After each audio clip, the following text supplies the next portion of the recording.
Bonjour, chers internautes. C'est bien votre compatriote Christian Mokola, l'homme prudent. Toye les sous-sous mais un peu qu'on parlait vite fait, comme ça la direct Oyo. Na makambo ezoleka na mboka na biso Kinshasa, la RDC, les plus beaux pays que Dieu nous a donné. Zamba pambola biso na ba makambo ebele.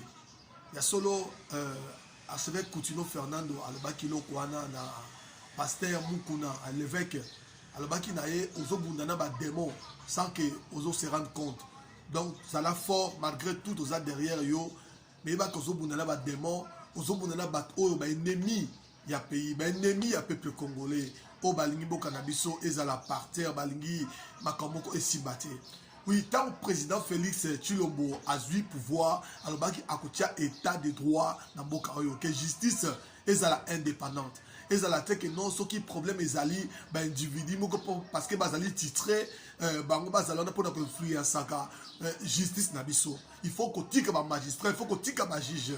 Ba cause tabu samboko yo selon président de ba pays ni to monaka libanda et tambolaka. Alors, affaire, il y a caméra, Tolanda qui a battu le caméra menaça qui batarbi. Si vous essayez seulement, il y a qu'on convoquer Amida, moi je vais mettre le feu, je vais allumer le feu. Battu le quoi, phrase wana et tout chaque même avocat au bazala qui voilà mais comment un homme d'État, un homme, il y a ce bakadi directeur, il y a cabinet, il y a président, à koki kobimisa à propos ya boye. Alors lelo na tongo to la mugi to yoki eko to ebi biso nyoso juge oyo asambisa ki to sambisa affaire il y a 100 jours il y a président de la République démocratique du Congo Tshisekedi Tshilombo Félix juge wana akufi. Alors juge wana ba bomie ko bomo ba tire ki poison juge wana ba betie tonini. Donc, na tongo monsieur balobi que non à celle qui crise cardiaque à partir de 2h du matin, 3h du matin a décédé.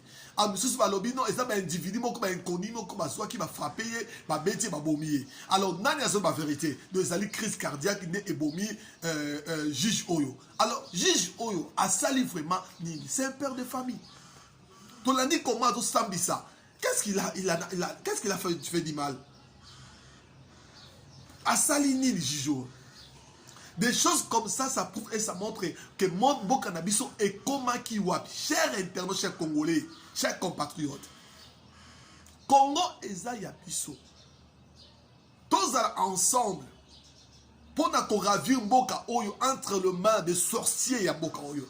Pour ravir notre pays entre les mains des criminels ya Mboka Oyo. Pour ravir notre pays dans ma Boko ya Batama B.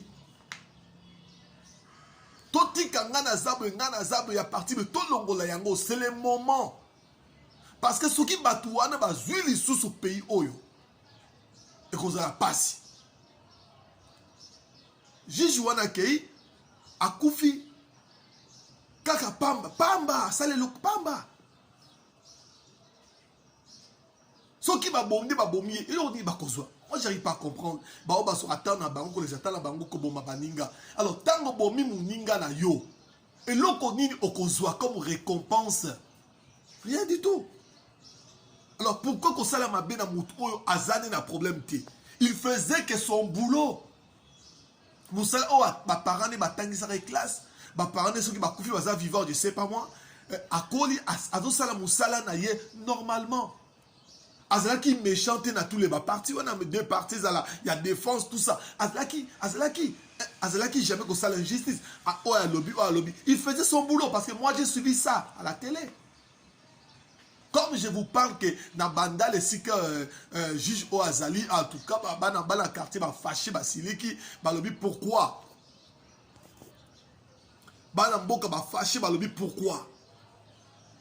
Dans le quartier commune, fâché, lobby pourquoi? Bon, mboka na biso ya karaboye. Tozomona ke mboka na biso eza mboka te. Franchement, pays o eza pays te. Pays o c'est vrai eza entre les mains des étrangers. Balingi te loi et s'installer dans ce pays. Balingi te le peuple congolais a comme appelé souverain. Peuple congolais a comme gagné la bataille où Azaki est incapable de gagner. balingi te bamona ke peuple oyo azala bien parce que soki loi ya pays eza bien ba détournement de fonds ekozala te ba corruption inutilement ya buzoba ekozala te ala ntango ekozala te mbongo ekovanda na kesa l'état ekoaide bato ebele bazala bien parce que soki mbongo ezovanda na kesi ya l'état na banque na kesi ya l'état bakosala makambo ebele bakokipe bahopitau malamu peuple akozala paye peuple akozala misala yango batole balingi te basambisaka bango nayebi te boyokanisa boza banzambe o to boza banani ndenge boza mpenza boyokanisa nini ke bino bozali éternellement na mokili ou quoi to boza baintouchable ou quoi bozokanisa boza banani un jour bokokota na cercueil te bozokanisa boza banani lobi bokokota na mabele te. Alors qu'est-ce qui se passe aujourd'hui dans ces pays? Pourquoi ceux qui ont meki kaka koloba faut malheur ekomela yo chebe ya mekaka koloba lelo akota mabele Armand Toumoul a se manifestaki na boulevard lelo akota na sa mabele corne ou te monana deti lelo mwasi na banani na Belgique barositi manga ba meka kosala quelque chose ameni na mundu kite machete te bakota mabele bakapangala bakota mabele po balingi baloba papa archibishop lelo aza na France ou na poto po aloba ki na tina la RDC. Vous regardez qu'on a tina la RDC son pays ta lelo ndinga koma lelo ye mokal asala ke mission mona ke tani ni papa zalango parce que almeka ki ko oser koloba pour na pays na biso mukuna yewana amekio loba yewana za na prison ba diomi ndongala ba meka koloba ba kosele ba makambo ke ba viola bana mike ba mineur ba sala ba prison inutilement ba zala ko ba député ba te belé ba komo mingi na bosse kotanga mais belé to na bosse ni ba kombo na bango et belé ba koti ba prison ba kufi pourquoi parce que ba non réclamer kaka droit ya mboka oyo que pays oyo justice est indépendante mais ba kota mabele. Cher internaute peuple congolais, to fungola misu to moni lo koni nezo le kalelo na présidence combien de morts ba enquête mando salama et lo koni ba sali ba zwa ki poison ba tia na ba clim ba climatiseur donc tant batan bazo kota na bureau bazo ko aspirer mu pepe wana bazo mona ke mu pepe elengi libanda chaleur eza na kati ya bien malili zoka de poison mobimba bazo ko benda na bazolo na bango est-ce que ba tchela ki pe président yango pas parce que ba poison ya bongo ekotaka malembe ekina mbala moko te ezo attendre nango un moment donné. OK, parce que moi je me posais des questions. Ça fait longtemps que le président Badou Koufa, expert, médecin, mais pas ici chez nous au Congo, l'extérieur, ça est belé. Na France bazali, na Belgique bazali, na États-Unis bazali, na Allemagne bazali. Est-ce que tous les gens qui ont ça va espérer na ceux qui sont incapables, tous les batama il était ko sala comme capé ko tala comment ils sont passés, pourquoi ba décès alimingi, est-ce que ba autopsie ba bazo kufa na nini comme ça se passe ailleurs? Autopsie ça la magana pays auto ça la magati.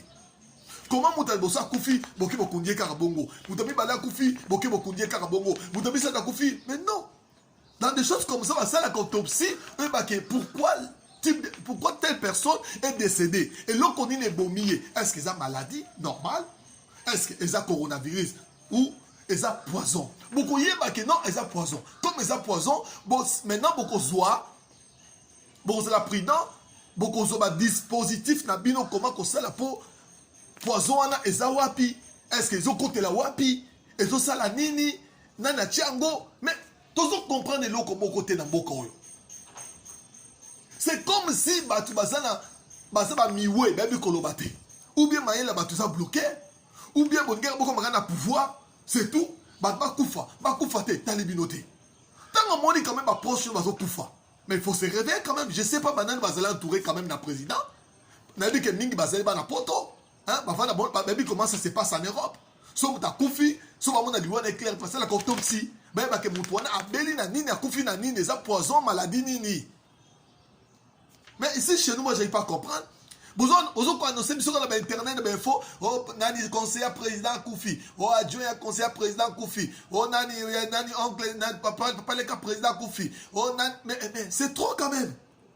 Bon mais quelqu'un pour éclaircir peuple à comprendre juste qu'est-ce qui se passe. Ben individu on bâti ba poison ba crime wana. Mutu oya posaki. Mutu oya remplisseur ba frère so ba frère Siline ba nini. Baza wa patouana. Il faut arrêter tous ces gens là. Bateau batia qui passer qui posa qui clip batia frayon na ba clip tout ça tous ces gens là il faut les arrêter bon juste qu'est-ce qui se passe bateau ba kombola ka ça ba nettoyage ma bureau il y a l'état faut qu'on kanga bateau na de savoir je sais pas ou bien un pays autre zo la ndaka détournement mais il y a des choses parce que ces gens là sont partis ba kozonga ka lisusu te nani azo commettre ma crime on na boka na biso. Nani l'unité justice et l'indépendante. Bokoti tina quand bokoti na présidence. Boka est comme ko bangisa. Na habité Félix Abake no ba na poto bozonga, je sais pas, ce ba na poto ba kozonga na makamba boye. Nga pour moi moi à leur place na kozonga jamais de voir ce qui se passe là. Donc du coup na comme de doute. C'est mon pays, mais dans un doute, ma cassi. Et je me pose des questions. Mboka on a un dirigeant, oui. Dans un droit qu'on s'est posé ma question, oui. Jamais Kabundu destitué. Pourquoi? Il y a un mec qui s'est posé, que tout n'est pas batogiste, balongolier, pourquoi? Oh, parce que quand on a congrès, dans le bac qui s'est milieu, on a bima, bakabolongo, ya boya ki yango, mais quand même. Nous sommes dans un pays démocratique. Alors, et le congrès qui pour 2 jours seulement. 2 jours, congrès wana, pour 2 jours. Na 2 jours wana, on va gagner $100,000 basalaki, on va gagner $50,000 basalaki, on va gagner 20 000 selon l'échelon à bateau. Pour 2 heures du temps, on va la congrès wana. Mais avantage, il y a peuple congolais na congrès wana, et il y a cause la nini.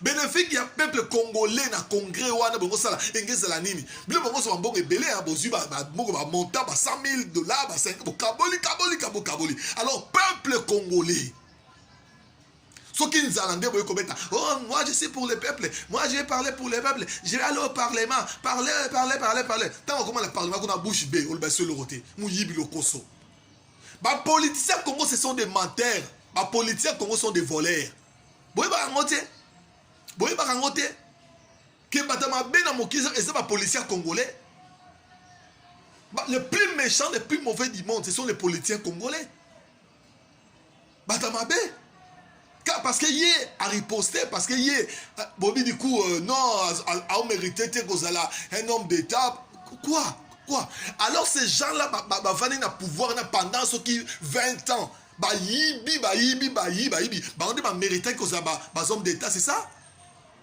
Bah on va mériter que c'est ma femme d'état, c'est ça? Vous pouvez expliquer ce qu'on a. Alors, comment Bolingi n'a payé au monde à l'obate? Oui, il y a l'obé à quelle prison? Tout le monde qui m'a québé à mes coloba, à quelle prison? Alors, ils ont dénoncé ma campagne, ils ont passé dans le Sénat, à quelle prison? Oui, il y a mec qui, à quelle prison? Ibrahim Wana Kabil, alors, il y a un bon qu'on enlevé pour celle qui est général, quand son goût a ébaqué le Kouanate. Un certain, si c'est qui, je ne sais pas moi, du cas, il va devoir gagner Karbongo. Parce qu'il y a une convocation à partir d'Internet. C'est n'importe quoi ces pays. C'est n'importe quoi. Tolembi comme on a comme cher internaute, parce que si on a salé direct à l'élo, non, na konfa na kabotina certaines émissions koka, mais j'ai quand même la facilité il y a kokota koloba ko la direct pour qu'on me capé ko informer peuple azolanda. Pourquoi juge wana babomié? Pourquoi la présidence pas toi kofa? Et ça va signe ya mabe. Signe ya malamu ezawana te. Tango bomoni makambo salama oui ba ke danger zali. Même à Jésus-Christ, article rabat ba signe, putain on mona signe boy, beaucoup mona signe boy, bolingo bateko sila, boy ba ke la fin approche. Donc o bolingo penzako et si l'inamité mabatu, bonne bezate. Sauf qui peut. Intérêt à mout na moutou. Cher internaute, On a qui pour partager na bino un peu yangwana. Bon passer Mikolo Malamu le mandat qu'on a bino. Le Congo est à Bisso, mais il faut beaucoup prier pour ces pays. Prier pour le président Félix Tshisekedi parce qu'en ce moment, je ne sais pas ce qui m'a arrivé à Kola la Pongi. Ce qui pensent quoi arriver. Parce que ça m'a ébélé. Tout le monde est une balassima. Au revoir.